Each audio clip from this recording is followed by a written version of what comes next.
Hello friends, are के academy में आपका स्वागत है।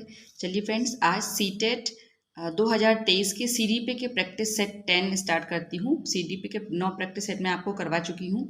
आज मैं आपको कल एक्चुअली कोई नेटवर्क प्रॉब्लम की वजह से मैं सीटेट का ये सीडीपी का वीडियो नहीं बना पाई थी। ठीक है फ्रेंड्स, तो चलिए आज स्टार्ट करते हैं सीडीपी का 10th वीडियो जो है। ठीक है, इसमें क्या है, मैं आपको सीडीपी के कुछ क्वेश्चंस कराऊंगी। अभी जैसे कि मैंने बताया था कि मैं 500 क्वेश्चन इसमें करवाऊंगी। आप ये क्वेश्चन जो मैं सीरीज करवा रही हूँ, इसमें आपको सारे क्वेश्चन आपको सीटेट के साथ साथ यूपी टेट और सुपर टेट में भी देखने को मिलेंगे। ठीक है फ्रेंड्स, सीटेट और यूपी टेट के लिए, सीटेट के साथ साथ यूपी टेट और सुपर टेट के लिए भी आपके लिए ये क्वेश्चन बहुत ही हेल्पफुल होंगे।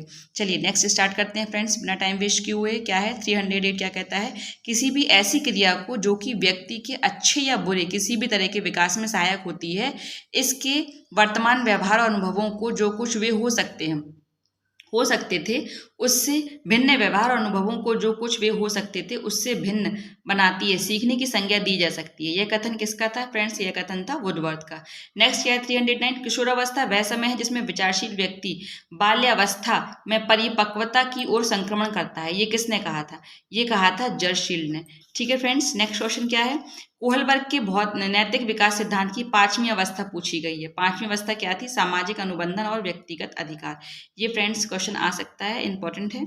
क्या है कोहलबर्ग के नैतिक विकास सिद्धांत की 5वीं अवस्था? सामाजिक अनुबंधन और व्यक्तिगत अधिकार। सामाजिक अनुबंधन में क्या होता है, वो समाज के साथ अपना सामंजस्य बनाने की कोशिश करता है। ये उसका क्या था, 5वीं अवस्था में कोहलबर्ग ने बताया था अपने नैतिक विकास के सिद्धांत में कि जो व्यक्ति होता है और जो बालक होता है वो समाज में अपना क्या करता है, सामंजस्य बनाने की कोशिश करता है और व्यक्तिगत अधिकार और उसके जो व्यक्तिगत अधिकार होते हैं उसके पर वो ध्यान देता है। नेक्स्ट क्या है, छदम परिपक्वता काल कौन सा होता है? छदम परिपक्वता काल होता है बाल्यावस्था का काल। ठीक है फ्रेंड्स, सीटेट में आ सकता है, हाँ, पर यूपी टेट और सुपर टेट के लिए बहुत इंपॉर्टेंट क्वेश्चन है कि छदम परिपक्वता काल कौन सा होता है? वो होता है बाल्यावस्था। ठीक है, नेक्स्ट है फ्रेंड्स, अध्यापकों और विद्यालयों के द्वारा किशोरों के लिए नहीं किया जाना चाहिए। किशोरों के लिए क्या नहीं किया जाना चाहिए? किशोर मनोविज्ञान की अवहेलना करना, ये नहीं किया जाना चाहिए। बाकी तो ये सब करना चाहिए, उचित व्यवहार करना, उचित यौन शिक्षा प्रदान करना, व्यावसायिक शिक्षा प्रदान करना, लेकिन ये किशोर मनोविज्ञान की अवहेलना उस टाइम पर ये नहीं करना चाहिए हमें। विद्यालय में अध्यापकों के द्वारा ये नहीं किया जाना चाहिए बच्चों के साथ। ठीक है फ्रेंड्स, नेक्स्ट चलते हैं। नेक्स्ट क्वेश्चन क्या कहता है आपका, नेक्स्ट है आपका कि निम्नलिखित में से कौन सा कार्य किशोरावस्था के विकासात्मक कार्यों में नहीं होता है? कौन सा नहीं आता है विकासात्मक कार्यों में?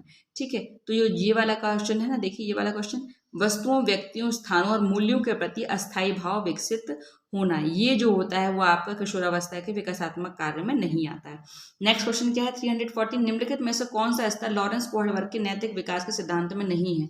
कौन सा नैतिक विकास के सिद्धांत में नहीं है? क्रियात्मक स्तर जो है वो नैतिक विकास के सिद्धांत में नहीं है। नैतिक विकास की सामाजिक ठेका निर्धारण अवस्था संबंधित है। किससे संबंधित है ये ठेका अवस्था? ये कोहलबर्ग से संबंधित। ठीक है, अच्छा, नैतिक विकास ध्यान रखिएगा जी किससे संबंधित होता है? कोहलबर्ग से। नैतिक विकास कहीं भी आपको दिख जाए, कहीं भी दिख जाए, बस कोहलबर्ग लगा दीजिएगा टिक, क्योंकि कोहलबर्ग जो है वो नैतिक विकास से ही संबंधित है। नेक्स्ट क्वेश्चन क्या है, ब्रिजेज के अनुसार 3 वर्ष का शिशु खुश होता है, गुस्सा करता है, यह क्या है? ये एक संवेगात्मक व्यवहार है। देखिए, रोना, गुस्सा करना, खुशी, ये सब क्या है? संवेगात्मक व्यवहार है। ठीक है, अच्छा, अब चलिए नेक्स्ट पर चलते हैं। नेक्स्ट क्या कहते हैं, सांस्कृतिक परिदृश्य सामाजिक विकास के कारण तनाव हो सकता है। किसके कारण तनाव हो सकता है? किशोरों को होता है ये। ठीक है, सांस्कृतिक परिदृश्य और सामाजिक विकास के कारण ज्यादातर सामाजिक के जो भी काम होते हैं, सामाजिक विकास के स्तर पर जो भी कारण होते हैं वो सब किशोरों को ज्यादा इफेक्ट करते हैं। ठीक है, तो ये किसको इफेक्ट, तनाव हो सकता है, किसको? किशोरों को हो सकता है। नेक्स्ट है शीघ्रतम शारीरिक और मानसिक परिवर्तन के कारण किशोर व्यक्तित्व को कहा जाता है।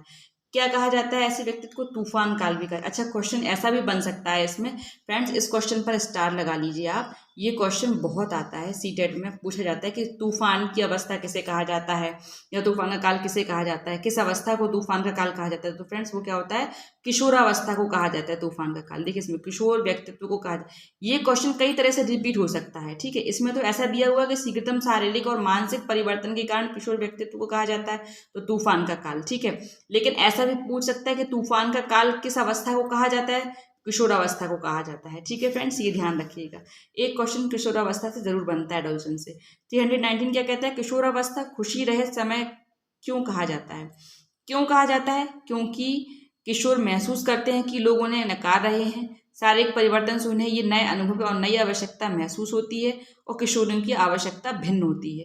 तो ये सभी कारण जो हैं, ये सभी जो हैं, ये सब क्या है, सही हैं। तो क्यों कहा जाता है, इसीलिए कहा जाता है। ठीक है, ये चारों ऑप्शन आपके सही हैं इसमें, तो इसका सही आंसर होगा डी, उपरोक्त सभी।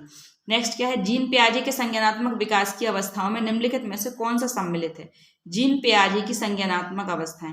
अच्छा, संज्ञानात्मक अवस्था जो है वो जीन पियाजे से रिलेटेड है। एक तो क्वेश्चन यही ध्यान रखिएगा, जो संज्ञानात्मक विकास है वो किसने दिया था? जीन पियाजे ने दिया था। ऐसा पूछ सकता है संज्ञानात्मक विकास किससे रिलेटेड है, कौन से राइटर से रिलेटेड है? तो ये हो जाएगा जीन पियाजे से। ठीक है। अच्छा, ये भी पूछ सकता है आपको, अब इसमें दिया गया है कि जीन पियाजे के संज्ञानात्मक विकास की अवस्थाओं में निम्नलिखित में से कौन सा सम्मिलित है? तो इसमें से सभी सम्मिलित हैं। औपचारिक क्रियात्मक अवस्था, संवेदगामी क्रियात्मक अवस्था और मूर्त क्रियात्मक अवस्था, ये सभी इसमें क्या है, ऐड है। नेक्स्ट चलते हैं। चलिए, एरिक्सन के विकास के सिद्धांत में डैश अवस्थाएं हैं। एरिक्सन के विकास में कितनी अवस्थाएं हैं? वो है 8। एरिक्सन के विकास के सिद्धांत में कितनी अवस्थाएं हैं? 8 अवस्थाएं। जिस प्रक्रिया से व्यक्ति मानव कल्याण के लिए परस्पर निर्भर होकर व्यवहार करना सीखता है, वह प्रक्रिया कौन सी है? बताइए। वह प्रक्रिया है आपकी समाजीकरण। वह प्रक्रिया कौन सी है? समाजीकरण की प्रक्रिया है, जिसमें मानव कल्याण के लिए परस्पर निर्भर होकर व्यवहार करना सीखता है, वह है समाजीकरण की प्रक्रिया। फ्रेंड्स, में बी आंसर बी ऑप्शन जो होगा वो सही होगा। नेक्स्ट पर चलते हैं। नेक्स्ट क्या कहता है, बताइए। नेक्स्ट कहता है आपका कि 11-12 वर्ष की आयु में बालकों की नसों में ज्वार उत्पन्न होने लगता है। यह कथन किशोरावस्था के लिए कौन सी कमेटी ने कहा था? कौन सी कमेटी ने कहा था? ये कहा था हैडो कमेटी ने। ठीक है फ्रेंड्स, नेक्स्ट क्या है, जीन पियाजे ने बालक और उसके वातावरण के मध्य चलने वाली परस्पर क्रिया द्वारा निर्मित समतुल्यन को क्या कहा? बालक और उसके वातावरण के मध्य जो प्रक्रिया चलती है तो उसे क्या कहा? अनुकूलन कहा। ठीक है, कि जो क्रिया चलती है बालक और वातावरण के बीच में, उस क्रिया को क्या कहा गया? उनको कहा गया अनुकूलन। ए ऑप्शन सही है इसमें। नेक्स्ट क्वेश्चन क्या है, किशोरावस्था के समाप्ति पर शरीर के कुल भार का कितने प्रतिशत मांसपेशियों का भार होता है? तो फ्रेंड्स 45% जो होता है वो आपका क्या होता है? मांसपेशियों का भार होता है। तो इसका क्या हो जाएगा? सी ऑप्शन सही होगा। फ्रेंड्स, ये साइंस से रिलेटेड क्वेश्चन हो गया इसमें। ठीक है, नेक्स्ट क्या है, संवेग की प्रथम सामान्य विशेषता दिखाई देती है, किसमें दिखाई देती है? उत्तेजना के रूप में दिखाई देती है। संवेग की प्रथम अवस्था किसमें रूप में दिखाई देती है? उत्तेजना के रूप में। सी ऑप्शन सही है इसमें। नेक्स्ट कौन सा है, अपनी पुस्तक एडोलसेंस में किसने कहा कि किशोरावस्था एक नया जीवन है, और जबकि व्यक्ति जब अपने इसमें प्रवेश करता है तो अपने जीवन की शुरुआत करता है? तो ये किसने कहा था? स्टेनले हॉल ने।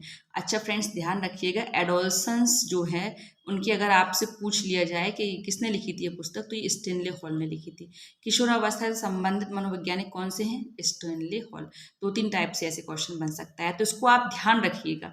ठीक है, नेक्स्ट कौन सा है, लॉरेंस कोहलबर्ग के अनुसार परंपरागत नैतिक स्तर बना रहता है। देखिए, मैंने कहा था ना, कोहलबर्ग किससे संबंधित है? नैतिक विकास से। देखिए, नैतिक शब्द दिखाई दे जाए तो समझ लेना वो कोहलबर्ग से रिलेटेड है। ठीक है, अब वो क्या कह रहे हैं, जो नैतिक स्तर कोहलबर्ग के अनुसार बताइए बना रहता है, कितने वर्षों तक बना रहता है? तो ये बना रहता है 10 से 13 वर्षों तक बना रहता है। इसमें सही ऑप्शन फ्रेंड्स कौन सा है? बी। चलिए नेक्स्ट चलते हैं। पियाजे ने संज्ञानात्मक विकास के जो कारक अनिवार्य माने हैं, ठीक है, किसने? पियाजे ने। और ये भी ध्यान रखिएगा, जो संज्ञानात्मक विकास है वो किससे संबंधित है? पियाजे से संबंधित है, भूलिएगा मत। ये क्वेश्चन बहुत आते, जीन पियाजे से और कोहलबर्ग से क्वेश्चन बहुत देखने को मिलते। ठीक है, संज्ञानात्मक विकास से बहुत देखने को मिलते हैं क्वेश्चन। संज्ञानात्मक विकास के जो अनिवार्य कारक माने जाते हैं इनमें से वो कौन से हैं? वो हैं सारे कारक हैं, जैविक परिपक्वता, समसंयोजन, भौतिक परिवेश के अनुभव। ठीक है, ये सारे कारक जो हैं वो माने जाते हैं। नेक्स्ट कौन सा क्या कहता है आपसे, एक व्यक्ति के मनोवैज्ञानिक एवं भौतिक परिवेश समान होते हैं, यह विचार किसका है? बताइए, यह विचार किसका है? यह विचार है एस.आर. सहचार्यवादी का। किसका है यह विचार? एस.आर. सहचार्यवादी का है। नेक्स्ट क्वेश्चन क्या है, पियाजे के अनुसार पूर्व संक्रियात्मक अवस्था की विशेषता क्या है? बताइए, क्या है पूर्व संक्रियात्मक अवस्था की विशेषता कौन सी है? वो है प्रतिमूर्ति निर्माण। ठीक है फ्रेंड्स, नेक्स्ट क्वेश्चन क्या था, किशोरावस्था की विशेषताओं को सर्वोत्तम रूप से व्यक्त करने वाला एक शब्द क्या है? किशोरावस्था की विशेषताओं को सर्वोत्तम रूप से व्यक्त करने वाला एक शब्द है परिवर्तन, क्योंकि किशोरावस्था में ही सबसे ज्यादा व्यक्ति के में परिवर्तन देखने को मिलते हैं, हर तरीके से परिवर्तन देखने को मिलेंगे। आपको उनके अंदर शारीरिक परिवर्तन भी देखने को मिलेंगे, मनोवैज्ञानिक परिवर्तन भी उनको देखने के मिलेंगे आपको उनमें, ठीक है। उनकी आप कह सकते हो उनकी संज्ञानात्मक परिवर्तन भी आपको देखने को मिलेंगे, उनमें नैतिक परिवर्तन भी आपको देखने को मिलेंगे, उनमें सामाजिक परिवर्तन भी आपको उनके अंदर देखने को मिलेंगे। तो ये इनको हम कह सकते हैं कि किशोरावस्था की विशेषताओं को सर्वोत्तम रूप से व्यक्त करने वाला शब्द होगा परिवर्तन, क्योंकि इस टाइम सबसे ज़्यादा परिवर्तन किशोरावस्था में देखे जाते हैं, ठीक है। किशोरावस्था में चरित्र विकास प्रभावित होता है। किससे प्रभावित होता है चरित्र विकास? सभी से, समाज से, मित्र मंडली से, परिवार से। किशोरावस्था में इन सभी से क्या होता है, जो आपका चरित्र विकास है वो प्रभावित होता है। तो फ्रेंड्स इसका सही ऑप्शन हो जाएगा आपका डी। नेक्स्ट क्वेश्चन क्या है आपका? किशोरावस्था में मानसिक उथल पुथल पहुंच जाते हैं, मानसिक उथल पुथल पहुंच जाते हैं बिल्कुल हाई लेवल पर, ठीक है, उच्चतम स्थिति पे। इसका बी ऑप्शन सही होगा।